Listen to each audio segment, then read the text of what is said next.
अब मैं अनिल जी के पास आ रही हूँ कि अनिल जी, देवेंद्र फडणवीस के लिए देवाभाव लिखना, उनकी तारीफ करना गढ़चिरौली के बहाने, तो क्या जो किशोर जी कह रहे हैं, क्या हम ये समझें कि मोदी, शाह और फडणवीस ने साथ मिलकर एक बड़ा खेल किया है शरद पवार और उद्धव ठाकरे के साथ?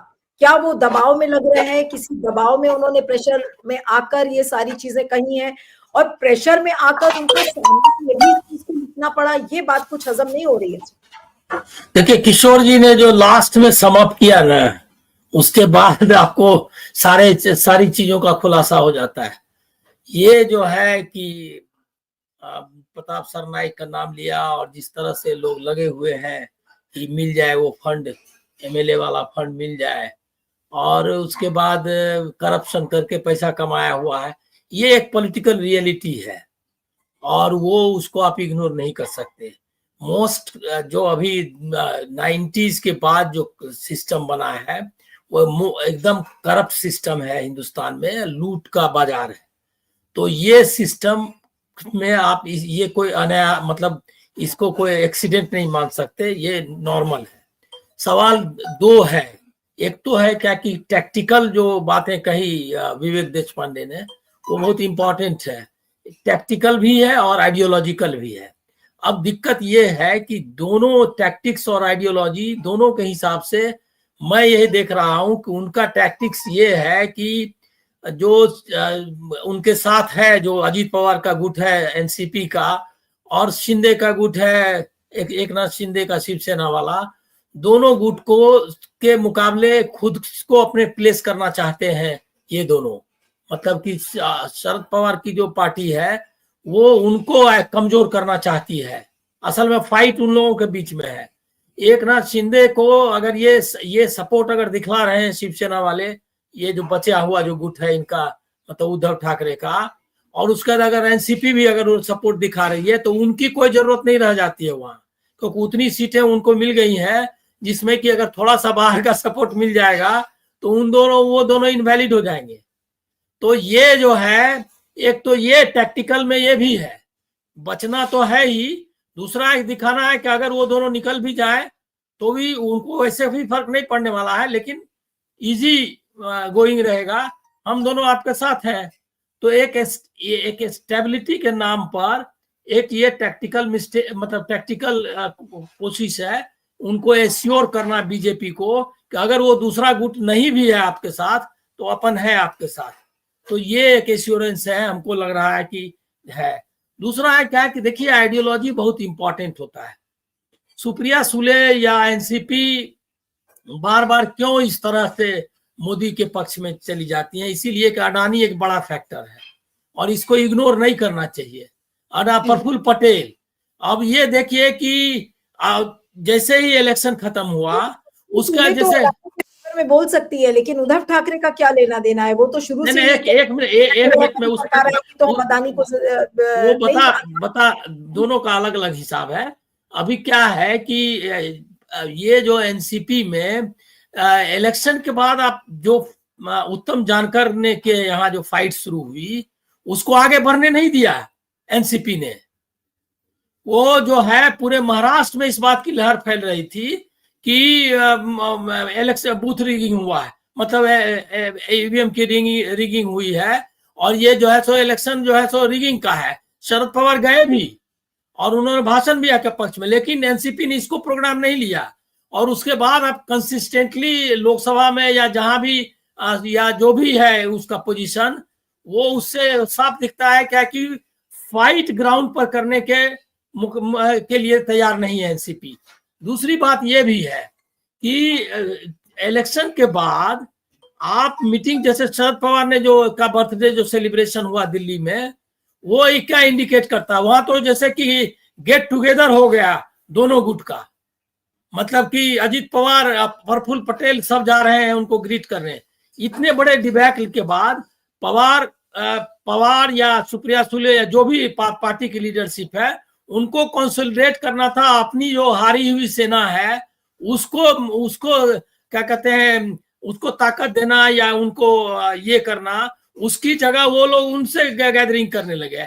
और सेम थिंग किया उद्धव ठाकरे ने कि वो जाके अपना एश्योरेंस देने लगे चीफ मिनिस्टर को और उनको। तो ये एक एक टैक्टिकल ये तरीका है। दूसरा है क्या कि आपने कहा कि अडानी का मामला तो है नहीं उद्धव ठाकरे के साथ, उनके साथ ये है कि उनको लगा ये कि अब जो है 5 साल चलना है, ये सरकार आ गई है, हिंदुत्व का एक ऐसा मुद्दा है जिसके नाम पर आप एक ट्रूस जिसको आप कहते हैं कि समझौता दिखा सकते हैं। और उससे ये तो और आगे चला गया संजय राउत, मतलब वो तो वहीं तक हिंदुत्व तक ही अपने को रख रहे थे और जो है एक कंस्ट्रक्टिव अपोजिशन टाइप का जो कहा उन्होंने, लेकिन ये तो आगे बढ़ के चला गया।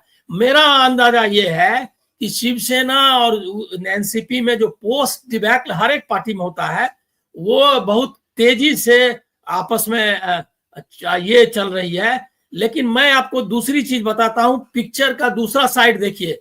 हम लोगों का भी एक प्रॉब्लम है कि हम लोग गोदी मीडिया वाला भी यही तरीका अपनाते हैं कि खासा अगर इंडिया गठबंधन में कोई तो तुरंत हम उसको निमोनिया बताने लगते हैं। लेकिन जो बीजेपी में चल रहा है वो निमोनिया से ज्यादा है। सबसे वो इंडिया का अभी सबसे कमजोर वीकेस्ट प्राइम मिनिस्टर है नरेंद्र मोदी। न इकोनॉमी को संभाल पा रहे हैं, न विदेश नीति को संभाल पा रहे हैं।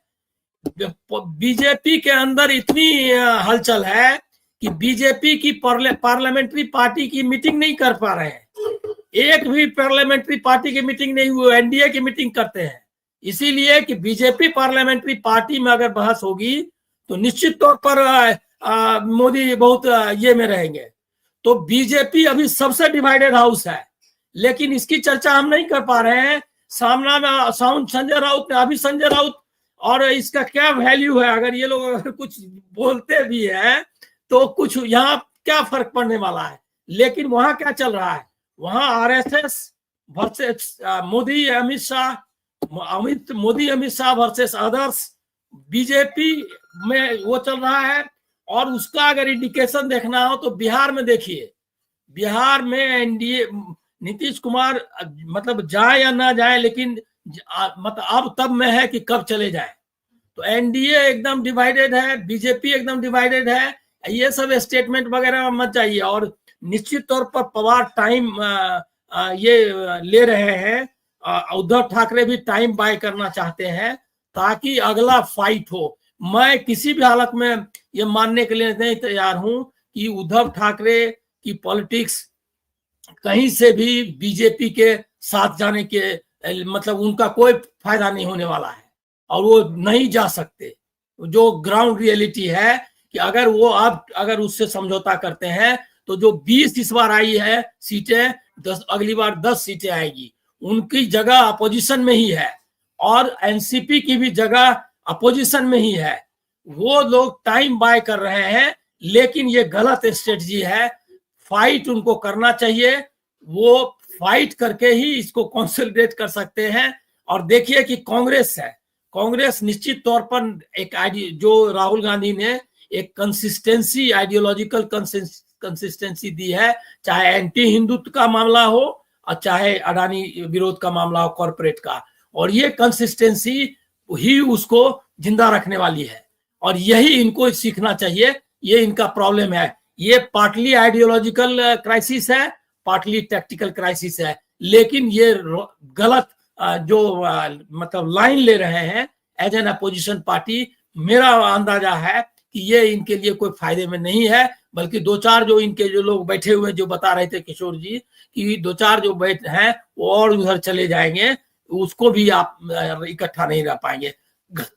गलत स्ट्रेटजी है, गलत पोजीशन है, लेकिन उनका फ्यूचर मतलब मैं नहीं देख पा रहा हूं कि वो लोग महायुति में एकोमोडेट होते हैं। और जो फडणवीस के काम करने के स्टाइल है, मोस्ट विंडिक्टिव, मोस्ट ऑटोक्रेट, वो मोदी का मतलब एनलार्ज वर्सन है, छोटा एडिशन नहीं, उनका बड़ा एडिशन है वो।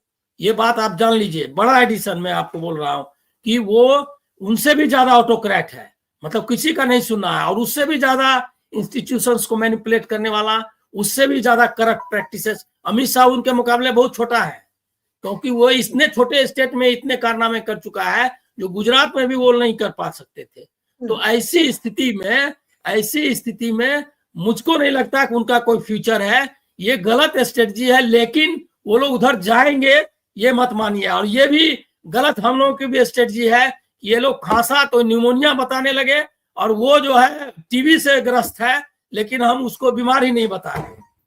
नहीं, हम तो देखिए बीजेपी, आप खुद इस कई डिस्कशंस में आए हैं जहां पर हमने बीजेपी की जम के आलोचना की है, और आज हमें सवाल तो खड़ा करना पड़ेगा ना कि इस तरीके से भाई चुनाव के ठीक समय अगर इतनी चुनाव में जो खटास थी और अचानक से उनको देवा भाव कह के बताया जा रहा है, और आज हम उस पर सवाल भी ना करें तो ये तो दिक्कत वाली बात है।